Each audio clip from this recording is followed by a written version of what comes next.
Assalamualaikum warahmatullahi wabarakatuh. Perkenalkan, nama saya Desri Natalia Tumayahu, kelas A, jurusan Ilmu Hukum dan Kemasyarakatan, Prodi PPKN, Fakultas Ilmu Sosial, Universitas Negeri Gorontalo, angkatan 2022. Pada kesempatan kali ini saya akan menjelaskan beberapa materi mengenai pemanfaatan sumber daya alam, pemanfaatan kekayaan sumber daya alam bagi pemerataan pembangunan di Indonesia. Untuk lebih jelasnya, simak video saya berikut ini.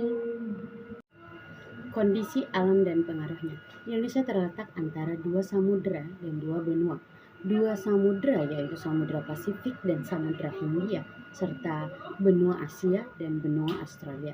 Letak geografis tersebut memberikan keuntungan bagi pihak Indonesia, diantaranya menjadi jalur perdagangan yang strategis, menjadi adanya akulturasi budaya, informasi IT, dan teknologi, serta bahasa astronomi Indonesia.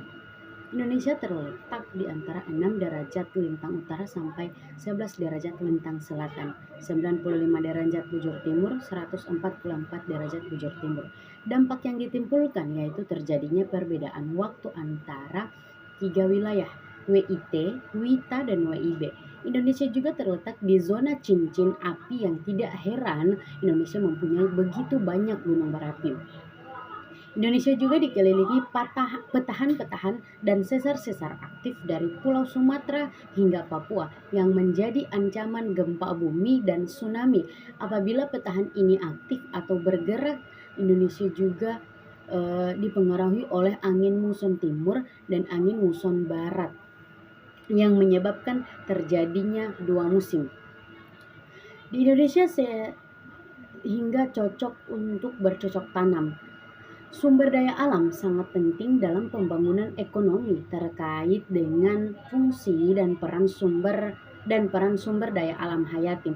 Indonesia dikenal sebagai negara agraris karena sebagian besar penduduk Indonesia mempunyai mata pencaharian di bidang pertanian atau bercocok tanam. Indonesia memiliki lahan seluas lebih dari 31 juta yang telah siap tanam, di mana sebagian besar lahan tersebut dapat ditemukan di Pulau Jawa. Pemanfaatan sumber daya alam hayati yang berupa hewan dapat digunakan sebagai membantu pekerjaan berat manusia. Misalnya, kerbau dapat digunakan sebagai alat pembantu pengolah sawah. Kuda dapat digunakan sebagai alat bantu transportasi dan lain sebagainya. Sebagian besar masyarakat Indonesia menggantungkan hidupnya dari sektor agraris, misalnya bercocok tanam, beternak, ataupun lainnya. Kesimpulan yang dapat diambil adalah pertanian adalah sektor penting di Indonesia dengan beberapa alasan sebagai berikut, yaitu pertanian di Indonesia merupakan potensi sumber daya alam yang sangat besar dan beragam bangsa terhadap pendapatan nasional cukup besarnya. Penduduk Indonesia yang menggantungkan hidupnya pada sektor ini menjadi basis pertumbuhan pedesaan di Indonesia. Peran sumber daya alam hayati terhadap pembangunan ekonomi adalah menaikkan produk domestik bruto, penyediaan lapangan pekerjaan, menyejahterakan petani, penyediaan bahan pangan menjadi bisnis pertumbuhan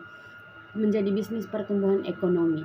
Nah, itulah yang bisa saya jelaskan mengenai materi mata kuliah PPKN. Sekian, lebih dan kurangnya mohon dimaafkan. Assalamualaikum warahmatullahi wabarakatuh.